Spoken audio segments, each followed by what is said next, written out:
ये एक बहुत फेमस मीडिया ट्रायल केस है। आशुभाई गुरुजी, ये अपने आप में एक बहुत बड़ा स्कैम है, बहुत बड़ा स्कैंडल है। इनके खिलाफ बनाया गया मुकदमा सिर्फ और सिर्फ पैसे की एक्सटॉर्शन करने के लिए बनाया गया।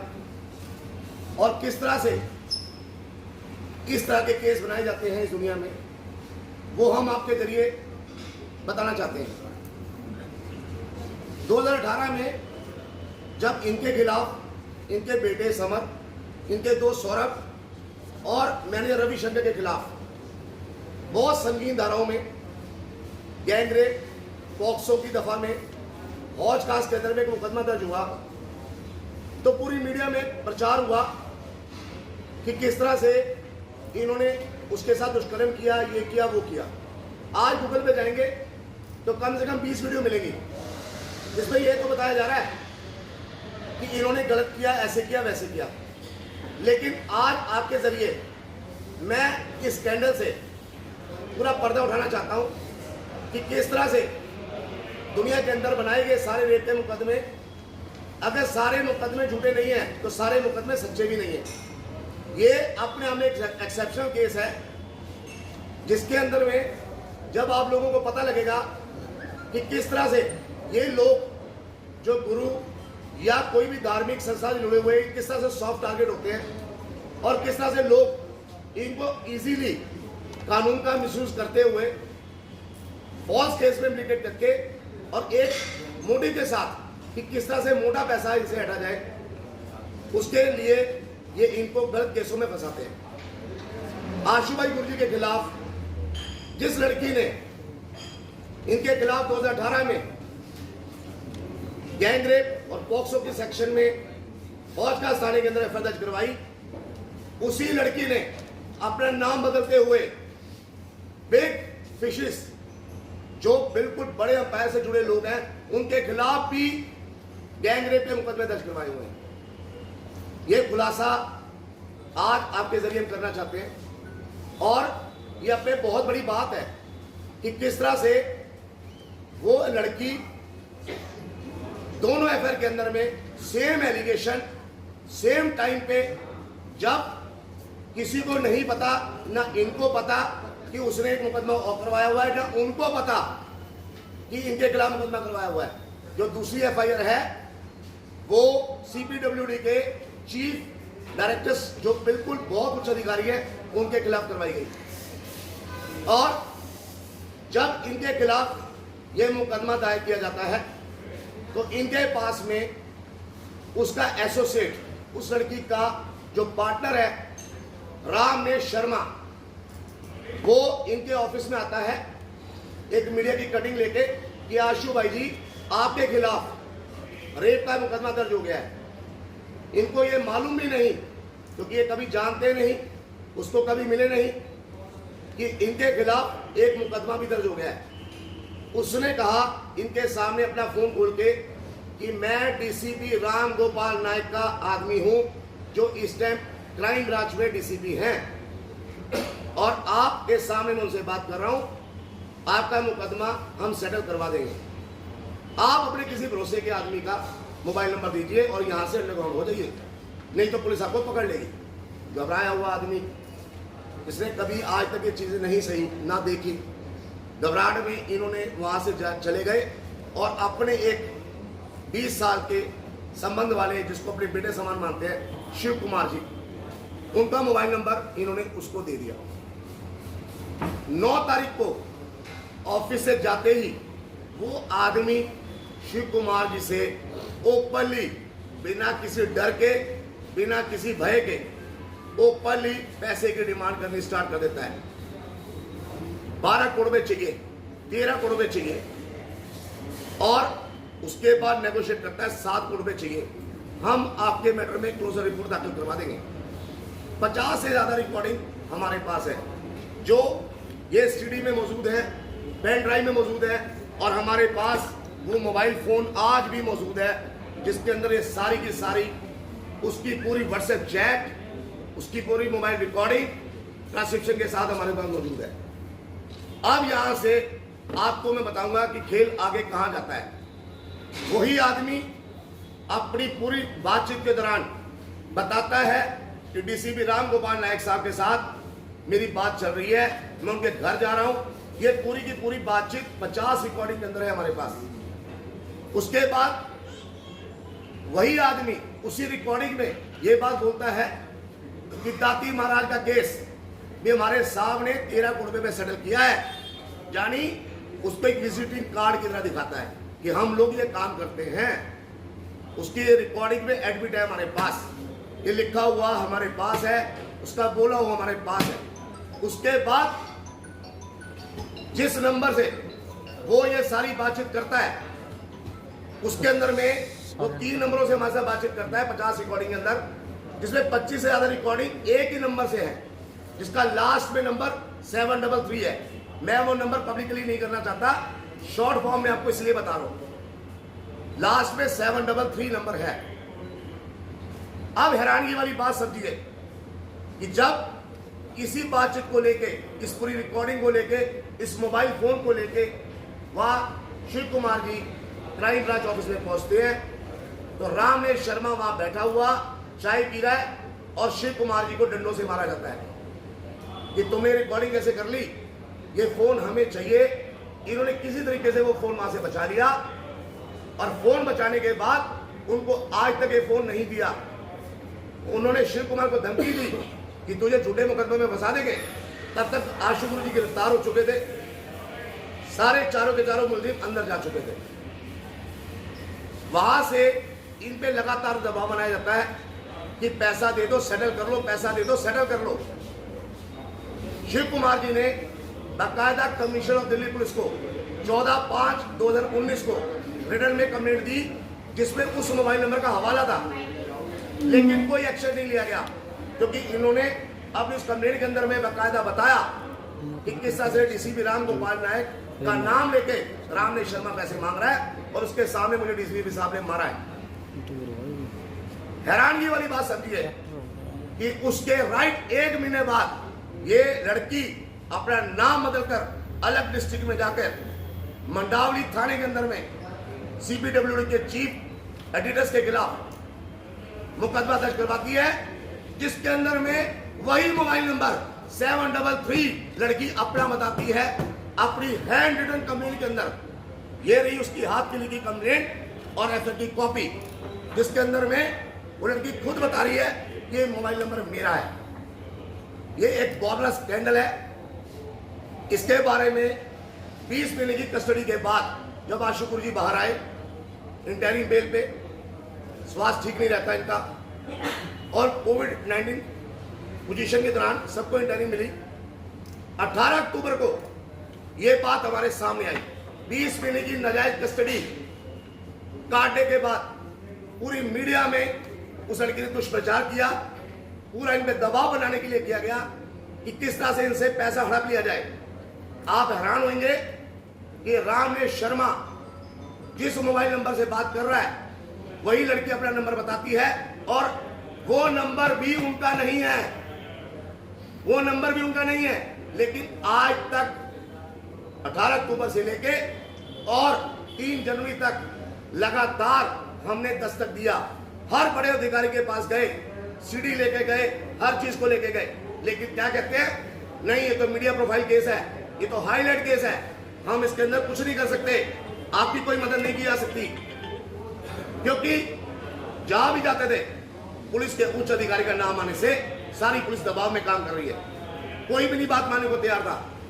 आखिरकार हमने माननीय हाई कोर्ट का, ऑनरेबल हाई कोर्ट का दरवाजा खटखटाया और हमने हमारी पिटीशन फाइल की, जिसकी कॉपी है और ये सारे एविडेंसेस हमने साथ में लगाए, जिसके अंदर हमने बताया कि हमारा साथ क्या हो रहा है, किस तरह से एक स्कैंडल हो रहा है, एक नेक्सस, एक सिंडिकेट बनाकर संगठित रूप से इस टाइम को अंजाम दिया जा रहा है, निर्दोष लोगों को इम्प्लीकेट किया जा रहा है, सिर्फ एक मोटिव से कि पैसा दे दो। आज हाई कोर्ट के अंदर में हमने इस रीट के अंदर में लिखा कि हमें इन पे ट्रस्ट खत्म हो गया है, इनके खिलाफ ये वाले मामले के अंदर सीबीआई को इन्वेस्टिगेशन हैंडओवर की जाए, इनके खिलाफ मुकदमा दर्ज किया जाए। बाद 16 फरवरी को 16 फरवरी को यानी परसों 2021 को ऑनरेबल हाई कोर्ट के अंदर में ऑनरेबल जस्टिस अनु मेहता जी ने सारी बात को सुनने के बाद, हर एविडेंस को चेक करने के बाद क्राइम ब्रांच को लताड़ मारी है और 2 हफ्ते के अंदर अंदर अपना जवाब दाखिल करने के लिए बोला है। 2 हफ्ते के अंदर अंदर इस बात का दूध पानी का पानी हो जाएगा कि हम झूठ बोल रहे हैं या इनकी मिली भगत है। और आज आप लोगों की इस प्रेस कॉन्फ्रेंस के थ्रू मैं ये बताना चाहता हूं दोस्तों, देखिए आप लोग लोकतंत्र का चौथा स्तंभ है। आप लोगों ने अब तक वही चलाया जो आपके सामने बात आई, इसमें आपका कोई दोष नहीं, लेकिन आज इस पक्ष को भी आपको चलाना पड़ेगा, पब्लिक को बताना पड़ेगा, जागरूकता लानी पड़ेगी कि किस तरह से बड़े बड़े अफसरों की शय पर यह मामला चलाया जा रहा है। नहीं तो एक आदमी की, एक लड़की की, नॉर्मल लड़की की इतनी कैसे हिम्मत है कि वो झूठा केस सुनाए।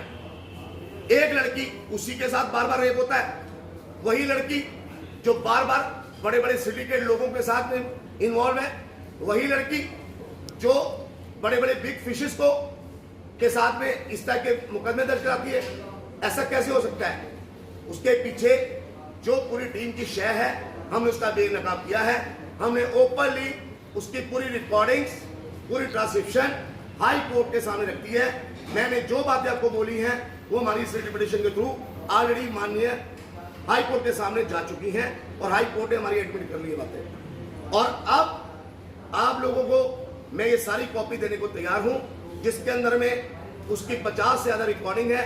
आप सुन के हैरान हो जाएंगे कि किस तरह से ओपनली एक्सटॉर्शन गैंग चलाया जा रहा है, कैसे पैसा मंगाया जा रहा है। इनको पैसा दो, पैसा दो, पैसा दो, नहीं तो ये कर देंगे। रामने शर्मा जो आदमी के बारे में पूछताछ होनी चाहिए थी, उस आदमी को आज तक इन्होंने एक थप्पड़ तक नहीं मारा। शिव कुमार जो रिकॉर्डिंग करके लाता है, जो बताना चाहता है झूठा केस है, उसको डंडे मारे जा रहे। क्यों? अगर आज आपके नाम पे, मेरे नाम पे कोई आदमी पैसे की डिमांड करता है और उसके बारे में मुझे पता लगेगा, मुझे नहीं पता तो अलग बात है, मुझे पता लगेगा तो मैं उसको बख्शूंगा नहीं। जब उसके खिलाफ ये बात कोर्ट में आई कि रामने शर्मा ऐसा कर रहा है, तो आज तक पुलिस ने उसके खिलाफ एक्शन क्यों नहीं लिया? ये रिकॉर्डिंग सुनने के बाद उल्टा हमारे ही आदमी को, विटनेस को ये मारा जा रहा है। तो ये चीजें हमने आपके सामने रखने के लिए आज ये प्रेस कॉन्फ्रेंस रखी है, क्योंकि हम ये बताना चाहते हैं कि किस तरह से सारे केस सच्चे नहीं होते। कुछ केसों के अंदर में कानून का मिसयूज करके किस तरह से इनोसेंट लोगों को इम्प्लीकेट किया जाता है। आज इनकी पूरी सोशल लाइफ बर्बाद कर दी गई है। आज लोग इनको एक गलत निगाह से देखते हैं। इनका बेटा समर एक डॉक्टर है, आज 20 महीने की कस्टडी, बहुत बड़ी बात है, बहुत बड़ी बात है। जुर्म किया हो तो सजा मिलनी चाहिए, लेकिन बेकसूर को नहीं। इनका भी अधिकार है, फेयर ट्रायल होना चाहिए, फेयर इन्वेस्टिगेशन होनी चाहिए, लेकिन फेयर इन्वेस्टिगेशन क्यों नहीं हो रही? क्योंकि इसके पीछे मिली भगत है। हमने दरवाजा खटखटाया हाई कोर्ट का, और हाई कोर्ट ने हमारी सारी बात को मान लिया है। और अब इनके पास 2 हफ्ते का टाइम दिया गया कि इन सारी बातों पे अपना जवाब दाखिल कीजिए, और उसके बाद माननीय हाई कोर्ट ये डिसाइड करेगी कि इसके खिलाफ मामला सीबीआई में दिया जाए या नहीं दिया जाए। अब आप लोगों का कोई क्वेश्चन हो तो आप पूछ सकते हैं। का आशु था और लोगों ने बाबा लगा। अगर मैं आईडी चेंज करता तो मैं अपनी पर्सनल आईडी चेंज करता। मेरा लाइसेंस में नाम आसिफ खान है, मेरे घर में आधार कार्ड में आसिफ खान है, मेरे घर के आगे कलमे लिखे हुए हैं, मैं 5 वक्त की नमाज़ पढ़ता हूँ, मेरे माथे पे खरीदे हुए, तो मैं नाम क्यों चेंज करूँगा? खाली बाबा बोलते हैं। आशु भाई तो ऐसे ही लगा दिया। मेरी माँ मुझे प्यार से आशु है, प्यार से माँ वो आशु बोलती है, बाबा लगा दिया तो आशु बाबा। मुझे उठाया गया तो मैंने कहा कि मुझे मीडिया ट्रायल कराई जाए, लेकिन उन्होंने मेरे को जानबूझ के मीडिया में कभी छूटना नहीं चाहिए, मैं वहीं रहना चाहिए जेल में।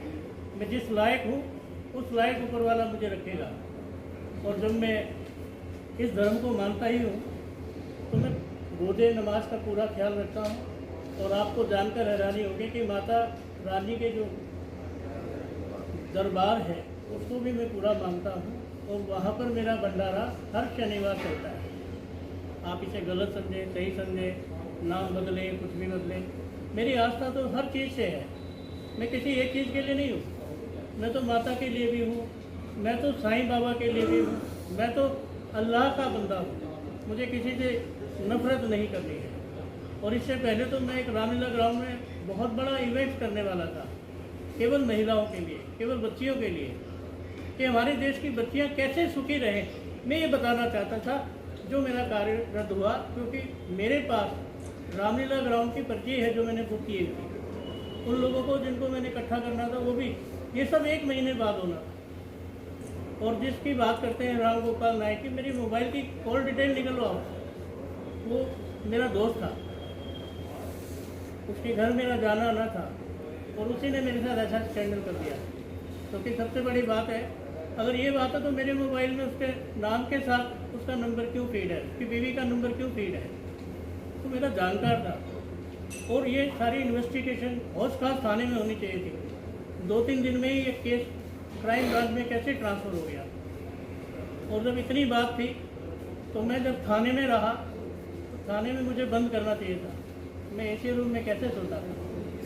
बहुत सी बातें हैं जो दिखाई नहीं गई, जो बताई नहीं गई। और हमेशा जो जेल के सुपरिटेंडेंट राजेश चौहान थे, वो मुझे बड़ी कोऑपरेट करते थे। वो कहते थे अगर तुम सही हो तो ज़रूर घर जाओगे, और मैं भी उनका आभारी हूँ। मैं ये कहता था, सर मैं ज़रूर घर जाऊँगा अगर मैंने कोई अपराध नहीं किया है। ये सब एक साजिश के तहत कार्रवाई हुई है। मेरे जेल से बाहर आने के बाद भी वो लोग कोशिश करते रहे मुझे मिलाने की, कि अब हमसे बात तो कीजिए, सब ठीक हो जाएगा। क्या ठीक हो जाएगा? और जेल में भी 7 अप्रैल को 2019 में, ये गौरतलब बात है, 7 अप्रैल को जेल में मुझे 3 लोग मिलने आए जिन्हें मैं जानता नहीं। उनमें से एक बंदा ये कहता है